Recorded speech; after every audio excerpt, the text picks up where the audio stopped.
നമ്മളൊക്കെ ഭയങ്കര മിടുക്കായിട്ട് നമ്മളെ കഴിവായിട്ട് പറയുന്നൊരു കാര്യമാണ്, ഞാൻ ഭയങ്കര ദേഷ്യക്കാരനാണ്, ദേഷ്യം വന്ന് ഞാൻ എന്തും പറയും, ഞാനങ്ങനെ എല്ലാം തുറന്നു പറയുന്ന ആളാണ്.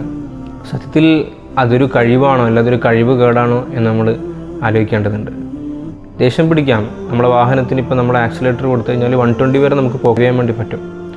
പക്ഷേ ആ ഒരു സ്പീഡ് നമ്മൾ വാഹനം ഓടിച്ചു കഴിഞ്ഞാൽ നമ്മുടെ വാഹനവും ലക്ഷ്യത്തിലെത്തൂല, നമ്മുടെ ചുറ്റുവട്ടത്തുള്ളതിലും വലിയ തകർച്ചയാണ് ഉണ്ടാവുക. നമ്മളെ കൂട്ടത്തിൽ സൊസൈറ്റിയിൽ ജീവിക്കുന്ന ആളുകളിൽ ഫാമിലിയിലൊക്കെ ഈ പറഞ്ഞ പോലെ നമ്മൾക്ക് സോക്കോൾഡ് ചൂടന്മാർ അല്ലെങ്കിൽ കരിപ്പന്മാർ എന്നൊക്കെ പറയുന്ന ആളുകൾ, അവരെ സംബന്ധിച്ചിടത്തോളം അവർക്ക് വലിയ പ്രശ്നമൊന്നും ഉണ്ടാവില്ല. കാരണം അവരുടെ ആങ്കർ കംപ്ലീറ്റ് പുറത്തേക്ക് എക്സ്പ്രസ് ചെയ്തു. പക്ഷെ അവർ കാരണം സഫർ ചെയ്യുന്നവർ, അവർ കാരണം നശിച്ചു പോകുന്നവർ അവർ ചുറ്റുവട്ടത്തുള്ള ആളുകളാണ്. ആങ്കർ മാനേജ്മെൻറ്റിൻ്റെ സ്കില്ലില്ലാത്ത ആളുകൾക്ക് ഏറ്റവും വലിയ നഷ്ടമെന്ന് ഒരിക്കലും തന്നെ ഒരു റിലേഷൻഷിപ്പ് മെയിൻറ്റെയിൻ ചെയ്ത് കൊണ്ടുപോകാൻ വേണ്ടി സാധിക്കില്ല. അവർക്ക് സുഹൃത്തുക്കൾ കുറവായിരിക്കും, അവർക്ക് അവരുടെ ഫാമിലിയിൽ ഡിസ്പ്യൂട്ട്സ് ഉണ്ടാവും, അവരുടെ ഭാര്യയുമായി അല്ലെങ്കിൽ അവരുടെ ഭർത്താവുമായി പ്രശ്നങ്ങളായിരിക്കും.